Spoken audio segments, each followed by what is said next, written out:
Are you struggling to keep up with boxing? Download the Boxing Showtimes app for the latest fight schedules, full undercards, boxer stats, news, and real-time updates. It's more than just an app, it's the boxing community you want to join. Boxing King Media, powered by BYD. It's Christmas Eve and you can't beat this type of dedication from the Bruce Leone's podcast. Dom, we've managed to link up. I'm semi-jet lagged and you're in the Christmas spirit with some sort of Christmassy bandana on. Well, I've just had a visit from Kid Gallagher this morning and he's brought me my Christmas present down. It's a bit of a compromise. It's a Christmas bandana turban type of thing, you know, head thing. So I think he's trying to get me to convert, to be honest. Is he? All right. And that might be a good thing because it'll cost me less money if I convert. All right. He says you don't drink, you don't smoke, you don't gamble. He says you just got to get you off the sausages and bacon and then you could be full Muslim. You're basically halfway there. Halfway there. I just don't know if they could be able to grow the beard. It's like, you don't want to see a big ginger beard, do you? Are you ginger? I don't even know. Yeah, I just saw a clip. In fact, my nephew sent me in fact, it was Kid Gallagher who sent me the clip saying, don't mess with gingers. And it's John Fury saying, he says, I've never met a ginger yet who backs down.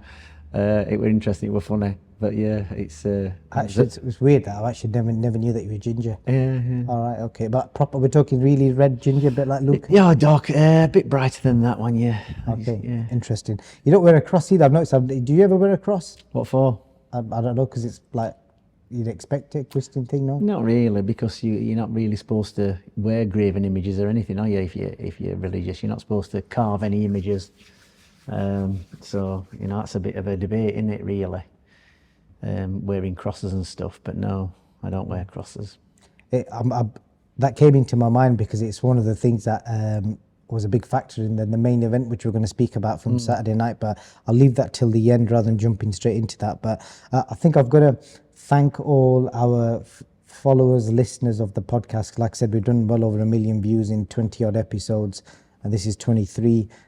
We've got like a loyal fan base, and I met loads in Saudi Arabia last week. You know, the most random people inboxing, from young and old fans who were like, "Oh, I recognise your voice," etc.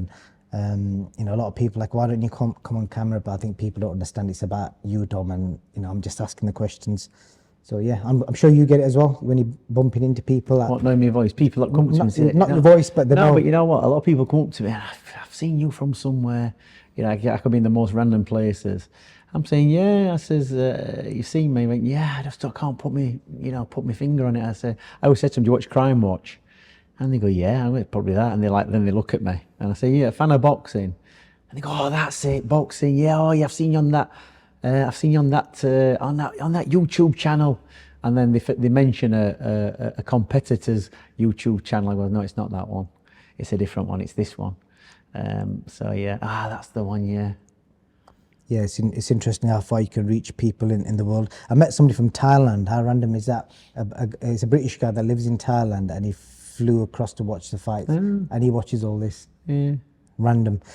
So also going forward as well, 2025 is coming up next year. We're going to do like a year-end review, and I think on the year-end review, when we do that next week, you're going to give us the link to your new book that's coming out as well. Yep. So have everyone be ready, because it's going to be... obviously, on the link will be out for the next episode that we do.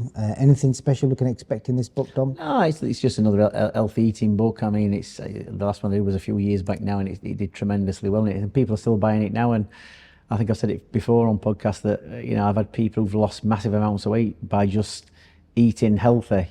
Because a lot of people don't. Younger kids don't know how to eat healthy, do they? They think eating healthy is going to Nando's or eating that kind of stuff, which is probably is healthy enough, but they've just not got a clue. So yeah, I've had a lot of people over the years, especially young ones, buying that book and saying what good value for money it was and how they've lost weight, and it's a good eating plan for life. It's not so much a diet book, to be honest, because it's just healthy eating, healthy ideas, and all you got to do is eat that and train, do a bit of exercise, and you'll keep on top of your weight. So this one's a bit different, a few more different recipes, a few more ideas just to break it up. But yeah, it's an interesting one. Definitely, and we'll talk more in detail about that next week. And the last thing, going into 2025, like I said, we were lucky enough to have some really good sponsors and partners as part of this podcast. If anyone's interested, and there's a lot of people that watch this of like businesses that want to reach people around the world, obviously mainly in the UK. Our audience is mainly UK. If you want to be part of the podcast, whether you want to sponsor us or become a partner in some sort of capacity, you want us to promote anything in particular, just get in touch, contact us on Instagram, or I'll put the email address up on the screen now. We're happy to work with different people going into next year, as we've got loads of big plans to take this to another level. Let's go to the main event. I'll tell you, one of the things that kind of stuck out to me, which I found quite interesting, was we've seen AJ, we've seen Dubois, we've seen all the top British guys, top fighters around the world fight in Riyadh. One thing I've picked up on is Tyson has always brought out the most British fans. There were a lot more British fans there again this time, and obviously when he fought USYK the first time. So it shows kind of the pulling power he's got. People actually fly out to watch him fight. Tyson, you know, he's a lovely fella, and people, his on-screen persona is different to what he's like in normal life, and we've known him quite a long time. We've had him down here that long ago when he actually had hair, when he was 15 and 16, and his dad used to bring him in. So he's smart boxing wise, he knows his boxing, and he's got a big fan base. And so many people message me on Saturday night saying, oh, I think he got robbed, and it goes back to, we've been watching him for 10 years from when we were kids, and it's like end of an era. And a lot of people are upset about that decision and thought it were a close fight. And he has got a massive fan base. Yes, definitely. And I think before we talk about the fight itself, one of the things I wanted to bring up was the weigh-in. Obviously, it was late at night, 9 p.m., 10 p.m. Riyadh time, and it was probably like 5 degrees. Not the kind of weather you're going to be taking your top off, etc. So USYK and Tyson both had clothes on. I think the weight Tyson weighed was, I think, 280 odd pounds. I think 20 pounds more than the previous fight where I think he was in his shorts. So obviously, he had the clothes on all that. I don't know, £20. How much of that is going to be his clothes, do you think? It depends what he's wearing and what he's shoving down his socks and what he's putting in his underpants. There's all different ways to increase your weight temporarily to cause your opponent to think different things. But I think it works with some people, but I don't think it'd probably work with USYK, because USYK's probably always going to be kind of the lightest of the heavyweights, innit? So he just learns to deal with what's in front of him. And I think I watched your interview with USYK, and he said, like, I didn't really feel his weight. It didn't really matter that much to me. And I think we talked about that when we were talking about getting hit, that some fighters, all you're feeling is the fist hitting you, and some fighters you're feeling them falling all over and you feel the physical power of the body. And I think with USYK, he's just so used to boxing such a wide variety of heavyweights that he's kind of used to that. And as much as it can be an advantage being heavy, it can also be a disadvantage. And I think if we look at that fight with Tyson, it did seem a little bit slower in this fight than he did the previous fight. Physically looking at him, obviously the first look we got was when he walked out and took his gown off in the ring. Physically, did he look heavier or shape-wise? For me, he looked like he was carrying a bit more, a lot more around his waist. But maybe the weighing in with a load of clothes on was just to throw off his true weight. What did he weigh in last time? 260. Yeah, but in his shorts and his 260 in his shorts, I believe it was. So 262 in his shorts, and then he weighed 281 in like fully clothed this time. So you're talking 18 pounds, 19 pounds, and you could say that at least 5 or 6 pounds of that is clothes, depending on what he's wearing. You could even put 10 pounds on, depending on what you're wearing. So it'll have been a bit heavier, but I know Greg was doing his diet and what his weights were, and it wasn't as much as it was on the scale. So I think that the clothes and everything else he's wearing has bumped up his weight. And then when you've kind of weighed in, and then you start to drink, not that he needs to rehydrate because he's not particularly losing that much weight, and you start to eat and fuel yourself up. It's easy. Listen, I had a fighter, Cole Baker, we called him the fridge. You know what I mean? And I remember one time he was on a diet and he got himself down to weight. And on a Friday, he weighed a particular weight, and by Monday morning he put on 2.5 stone. 2.5 stone over a weekend, diet pop, pizza boxes, as much junk as you could eat. And you think, how is it possible to put 2.5 stone? But you're talking, he was 19 stone. He'd come down from about 22 previously. He'd lost about 3 stone, and he put over a period of time, he put 2.5 stone on over a weekend. But that's obviously just a lot of fluid, a lot of food in your stomach. It's not particularly fat. But if you don't train, you're gonna store it as fat. But yeah, so it wouldn't be difficult. Who named him the fridge? Probably Johnny Nelson, probably because I think that I might be wrong here, but I think they call him the fridge because every time he used to go up to Johnny's house, he'd open the fridge and go and raid it and eat everything in the fridge. So that's why they called him the fridge. Called the fridge baker. Legend, great name. We get to the fight, Dom. Obviously they make the ring walks and the fight starts playing out. So just kind of tell me, they used an AI judge for this fight as well. So how were you scoring the fight as it was playing out? We saw Tyson have a really good round 5, and then we saw Usyk come back. A lot similarity to the previous fight, but how did you score it and how was it playing out? To be honest, AI judges for a start, well, they're going to be scoring the shots landed, but you can't, when you're a judge, as a human, you're scoring the weight of the shots, the effect the shot has on the opponent, how well the opponent's defending, how well he's riding the shot. There's a lot of factors how to score a boxing match. I mean, we've had computer scoring before in the amateurs and people pressing buttons and everything else. So I think we're a long way off the AI scoring of fights at the minute because there's a lot of the nuances that you can have in boxing to determine how damaging a shot is. And for me, Tyson landed that body shot and you could see Usyk falling back. It was a very, very heavy-handed shot and it had a big effect on Usyk. And for me, that's a better shot than 5 or 6 patty shots that Usyk might have thrown back. So there's you got to score it that way. But they have a scoring criteria anyway, and they're all instructed what they're looking for in a fight. Skill of defense, skill of attack, weight of shots. There's a lot of factors. So while AI is a good idea just for looking what's actually landing, that's fair enough, but it doesn't really tell the story of the fight. I don't personally think. So, the judges, I think 116, 112 times 3. Yeah. So, but different. I've actually took some notes on this because it's an interesting. You look at scores and you have to see how it's broke down. And there was only round 4 and 5 where all 3 judges scored for Tyson. Rounds 6, 7, 8, 10, 11 were all the rounds that they scored for Usyk, every judge. So that's 1, 2, 3, 4, 5. 5 rounds to 2. 5 definite rounds.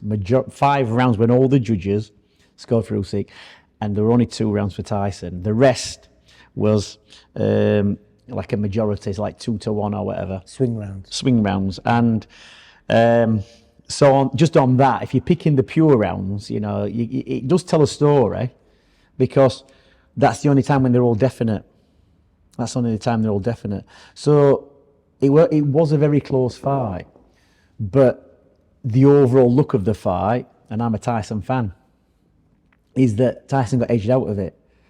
So, he had some good attacks, but he never backed it up. He never cemented it. He had Usyk hurt once or twice, but then never came behind it and kind of cemented it. And he allowed Usyk to come back and flurry back and put Tyson back on the back foot again. So for me, it's the fitness thing again. Tyson's got to have that where he can put it on you, then sustain the attack, hit you with a big shot, walk you behind the jab, keep you thinking and working. But he didn't. He kind of had the bursts and then sat back and allowed Usyk to come back into him. And I think that's where I think Usyk knows that. And Usyk's a lighter fella, he's fitter, and he knows how to win the rounds, even if he's just patting his way through. So he'd come back at Tyson with 3 and 4 shots. And they weren't particularly heavy shots. Sometimes the first shot might catch Tyson, take his head back, and the rest weren't particularly, but they'd be on target. So he's getting the scoring in, and he just knows how to negotiate the rounds. And I think that's where Tyson's slipping up. That if Tyson was obviously knocking Usyk down, that's all well and good, but he's not. Usyk's coming back from. He knows he's going to get hit with big shots. But Usyk knows I've just got to come back and put the fitness on and raise the gear. Usyk's got a slightly higher gear than Tyson, slightly higher, where he can work. The gear slows down when Tyson clips him. It takes him down a couple of gears and then he comes back up again. But he can always pick that pace back up again. It was only the last 2 rounds when you really saw Usyk starting to dip a little bit. So, that's why Usyk's got he just knows how to negotiate the rounds with Tyson and win the rounds. And he's done that with everybody. He's got a very good boxing brain and he knows how to pace himself. You look at everybody he's boxed. So he'll look at the AJs and he'll look at those fights and think, right, what do I need to do? Where do they start to tire? Where do I need to pick it up? When do I need to put this? It's like watching running. Good runners sit behind in second and third place. and just time it and time the runs. And they put pacemakers in them races to try and take these good runners out of the pace and make them do stupid stuff. Well, Usyk's got a good idea and a good gauge how to pace the fight, and when he needs to increase the speed, when he needs to sit back, when he needs to attack, when he needs to pit-pat his way through. And he can sense when the fighters are getting tired and when to work. And when he gets hit, what does he do? He steps back, regroups, thinks about it, and then goes back in again and picks up the pace again. So, a very clever fighter, Usyk, and like I say, he's done it twice now, hasn't he? How did you score it? I had a very similar score to the judges. It could have been, 115, 113. My nephew Luca got it exactly right, 116, 112. And I don't consider him a particularly good judge of boxing, but he's doing all right, and he got that right.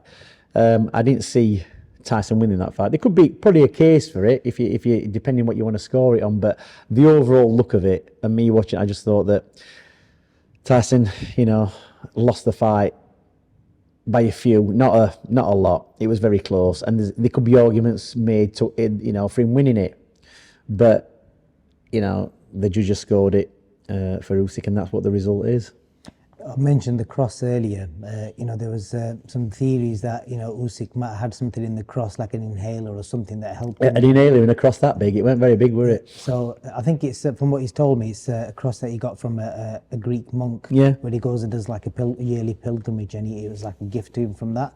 And from what I've been told, I don't think he had it on fight night. It was basically kept away. He wasn't allowed to use it. Yeah, but I've seen some theories that they put some stimulant on it and he kissed the cross, and all of a sudden he's Superman again. But placebo and belief is a powerful tool, and that's it. And if you think that this particular thing's gonna give you that, then it's a strong mental push. And if that focus is like we're saying about Dave Allen, first fight he was thinking about his kids against Fraser Clark, and that kind of set him down. And then the second time he was thinking about his kids, and it motivated him. And for some people, they are massive motivating factors. Just like a symbol is, just like a cross, just having a belief, even having the belief that you're unbreakable and unbeatable is a strong enough motivator to get you moving, and a strong enough placebo. So, because people were saying that about Usyk, he kissed that cross and all of a sudden he elevates himself, there must be something on it, or it's giving him a boost. He said, well, there you go, I'm not wearing it then. And he still won, hasn't he? So, people love conspiracy theories. I was lucky enough to speak to Usyk the next day. He was having a private meeting with some Ukrainian soldiers, and he invited me along to it. So that was very nice of him and his team to do that. I was lucky enough to speak to him afterwards as well, and he basically, he doesn't like talking too much about boxing, so there was not a lot I could ask him. But from what I asked him, he said Tyson's 24 rounds were harder than the 24 he did with AJ. But then he said he thinks AJ would beat Tyson in a fight. Yeah. What do you make of that? Is that styles make fights? I think, I'll always reiterate with this with Tyson, and people, you're too much of a fanboy, Tyson. He's got all the attributes to be the best.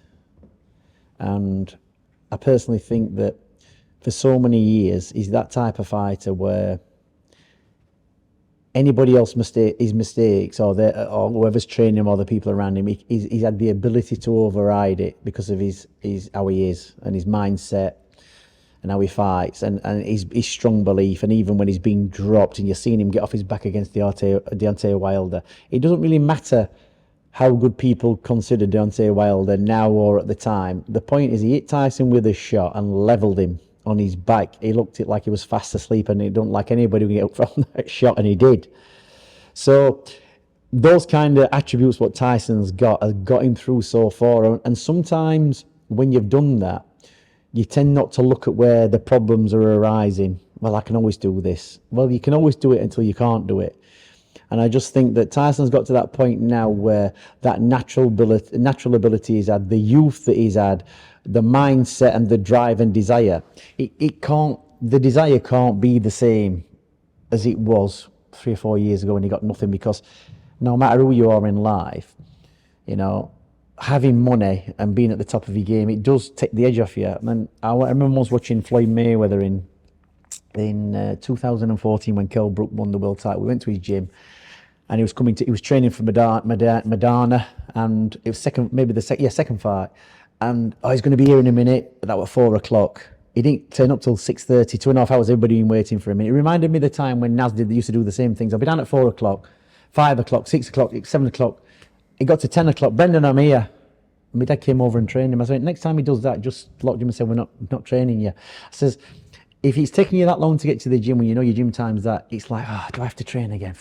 And you could see Mayweather come in, you could see he had to mentally switch on for that fight, and he's walking up and down, you can see him think, just want to get this done, I know I've got to do it. And he did the work, and he cleared off. He came, 5 minutes, did his work, cleared off, didn't hang around, he didn't really want to be there, but he knew he got to do the training. And it's the same with Tyson, that it can't be the same, the desire can't be the same, and even though he might think it is, it's not, because he's in a different place. And so, whereas Usyk's always had to have that drive to get where he is, he's always had that intention to beat Tyson, to become the top, and now he's become the top. It's how long can he sustain it for? He said in your interview, I'm going to have a rest now, I'm going to have a look, I might even go down to cruiserweight. There's a lot of other factors. He's going to have to find different ways now to motivate him, because he's on top of the mountain. And I think with Tyson's still got a lot left in the tank, but he's got to kind of go back to the way he used to think when he was being the challenger and putting himself as the underdog. That's what he's got to do, and he definitely needs to have that where he can do 12 rounds flat out to the best of his capability, and I don't think he's doing that personally. If he can address that issue, I think him and Joshua is a more evenly placed fight now than I thought it was maybe a year ago. But if you look 12 months ago, was it Ngannou 12 months ago? You look at Tyson's last 12 months haven't been great. Ngannou wasn't a great fight, and we've had 2 6 fights. So it Two looked very close fights. Yeah, close, but that's gone from a point when he's been winning fights, and it does look like he's sliding. It looks like he's on the slide, but he's not physically on the slide or even mentally on the slide. It's not like he's getting punchy or he's getting battered that way, because he's still performing very well. But I think he still could have performed well enough to beat Usyk. You know what I mean? And I just think there's something missing. Who knows what it is? Maybe it's the fitness, maybe it's just the lifestyle, I don't know. But if he doesn't address it, it's going to continue to slide. He's got to put the brakes on somewhere. I don't know what it is, but there's got to be some brakes put on somewhere. I mean, I know his dad didn't turn up on Saturday. I don't think that's a great deal to do with it, even though a lot of people read into it. I don't actually think it is, regardless of what his dad says, because I've been in lots of situations with people getting involved who shouldn't have done, and it's never really affected the performance. So people like to put it on John. He don't know what he's talking about, and leave it to the experts like Andy Lee and Sugar Hill. But then who's to say that Sugar Hill and Andy Lee are the experts? That's what I have to say. You know what I mean? John Fury's known Tyson for a long time. He's gone through the amateurs with him. He knows what motivates his kids. And, I'm sure Tyson's of the mindset that he'll listen to what he wants to hear, or listen to what he thinks he needs to listen to in the rounds. Even when 3 or 4 people are talking to him, he's still got good enough brain to think, oh yeah, that's in line with what I'm thinking, I'm going to do that.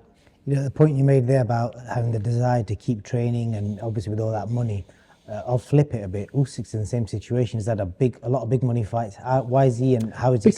Because until beating Tyson the first time, he wasn't the unified champion of the world, was he? But he's had the AJ fights. He's had a lot of big money fights. Yeah, he might have. So I'm saying, he's got the money. So how's he still managed to maintain that? But he's got the money. But the desire is to have the money and to be the top fighter, and that's regardless, is that you still want to be the top fighter and have all the belts. That's what you want to be. That's the ultimate goal. It's not like, I'm happy I've got a belt, I've got a world title, I've got loads of money. That's not going to be what it's about for Usyk, is it? It might be for some other fighters, but for Usyk, it'll be about proving himself to be the best in the world, and now that's where he's at. So he's never been at that position before until he beat Tyson the last time. So only time will tell now whether he's going to sustain that and maintain it, because he will. What did he say? There's only thing what's going to beat him is Father Time. Yeah, and he'll be looking at the Atumas coming through and everybody else and thinking, there's a time to step out of it. When you see some kid, if you put a Atuma in with him now, Usyk could probably be a bit too smart for him. But it's only like watching John McEnroe and Bjorn Borg in tennis. McEnroe was the star coming through. Bjorn Borg was the old master, and Borg had been beating him on the circuits, and it came to Wimbledon. I think Borg beat him first time, and then McEnroe came through, and then McEnroe had that time. It's always going to be a switch over, and you've got to time it. You've got to go out at a point Where the last thing you want to see Usyk going out is Atuma being 21 and Usyk being nearly 40 years old, and Atuma sparking him, because then it wipes everything out, and regardless of what he's achieved. So sometimes you can't, beat a younger good man when they're coming through. You've got a certain period of time to do it, and then time catches up with you no matter what you do. Easy answer for you. Where is Usyk now in the all-time list? If you're going to have a mythical top 10 heavyweights? Look, he's a unified world champion, and that's it. It don't really matter where everybody's going to have their ideas where they place him. Let's just say he's become, in a very desirable position, he's become the unified heavyweight champion of the world. And that's all that matters. It doesn't really matter where he comes with everybody else. When people ask me that, I say, well, ask me in 10 years' time, when they've been the unified champion and said they've been retired for 10 years, how are they now? Are they living life good? Are they fit? Are they healthy? Have they still got the money? Are they still doing good in the world? Because when I see people like Mike Tyson and all these former fighters who've had these great careers, so many of them fall to pieces. Do you know what I mean? They're not in a great place. And then you have to say, well, what was all the sacrifice for? Because, you want to finish on the top of your game and maintain that position and be in a good place, because you've sacrificed a lot of your life for the sport to advance yourself and get out of the rat race, or, from the poor backgrounds or the proud backgrounds they come from. And then they end up back where they are. Last question for you. It's the same one I asked Teddy Atlas. So if Usyk continues to fight whilst he's still physically 100% and doesn't fight until Father Time catches up with him, does anyone in this current crop of heavyweights beat Alexander Usyk? No, they won't, because he's beat all the ones that matter, hasn't he? So looking at him, and he's probably got, I'd say, a year, maybe a year to 2 years, possibly. Maybe not even 2 years, because he's 37? Something like that. Right, yeah. And you're getting to that time there. So he's got to be careful, and he's boxing. He boxed in May and he boxed in December, so he's boxing twice a year. So let's say he gets 1 or 2 more fights in at heavyweight. And in reality, you know what? He could actually finish now at boxing. He could retire if he's got the money. He could retire. And he's definitely not doing that. No, well, that's fine. He could. I'm saying he could retire if he wanted to. He's definitely not going to, but he could retire, and there could be no argument. He's achieved what he's got to achieve, because he beat everybody. Well, your mate Billy Nelson is giving a really good case for Martin Bakoli, who's coming off some really good wins. There's a potential Daniel Dubois rematch. People making a case for them. Do you give either of them a chance? Not really. He's not. I don't think. I wish Billy was here right now, because he'll tell you why Martin beats him. Well, maybe he does, but I think he's going on sparring sessions and everything else, isn't he? But it's the same thing again. It's not like a massive. Imagine Usyk against Bakoli. It's like who's going to buy into that? Really, it's not. It's not one of the best fights, is it? I can't see anybody being particularly interested. You mean because of Bakoli's profile still? Yeah, it's just and it's like you want to see Usyk against. You'd rather see Usyk against Joshua. You'd rather see him against Tyson again. And this is not, putting Bakoli down. It's like, well, yeah, he is where he is. He had a good win recently, but like I say, it's Usyk's got to pick the fights. What are going to motivate him? He's got to pick the big money fights. He's got to pick the top of the top, hasn't he? Because that's where he's at. So there will be other names. But not Bakoli and even Dubois rematch. It's like, Dubois had him with that body shot and failed to capitalise. And I still think, as well as Dubois has done, Usyk beats him again. Okay, great. Thank you very much for your time, and I think you got some Christmas shopping to do. I've got to buy something, and I've got to do a bit, walk around Meadowall and get my head burnt out. That reminds me, I've got you something for Christmas that I literally completely forgot. Well, I hope it's better than last gift you gave me. What did I give you last time? I can't remember it with that rubbish.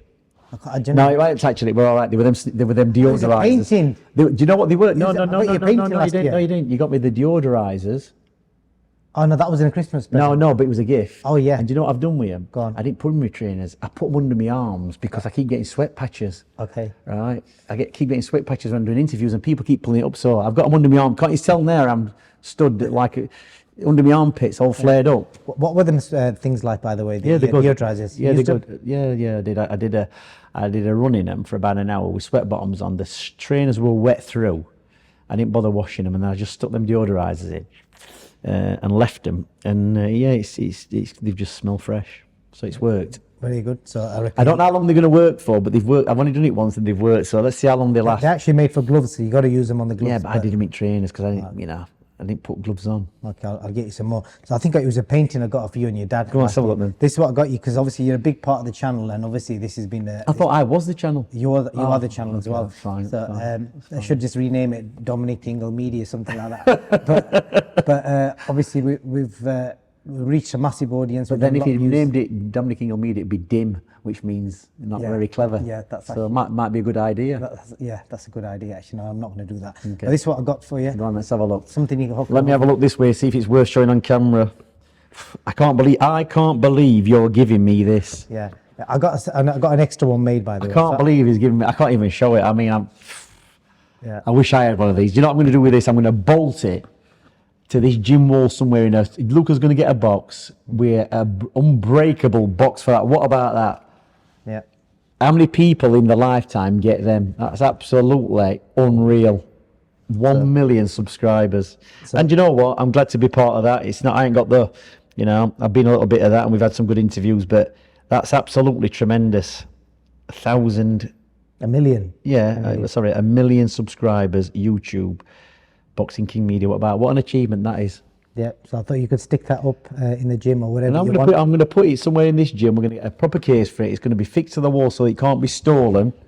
And that's in fact, it's going to go on the wall of fame, and probably on the top, nailed in. And we've got CCTV in the gym there, so there's nobody ever going to take it. But that's going to be people are going to come in and it's something else to look at. Yeah.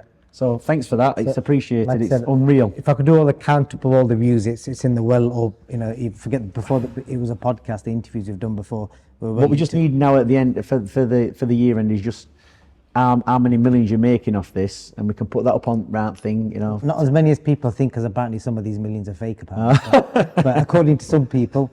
But unfortunately, that's what success brings, a lot of hate it does. and jealousy. But yeah, we just keep doing our thing. And well, I appreciate that. It's a tremendous gift. Probably one of the best you give us. Yeah, well, I'm glad you like it, Dom. And have a good Christmas, everyone. And you too. And happy holidays, as I say.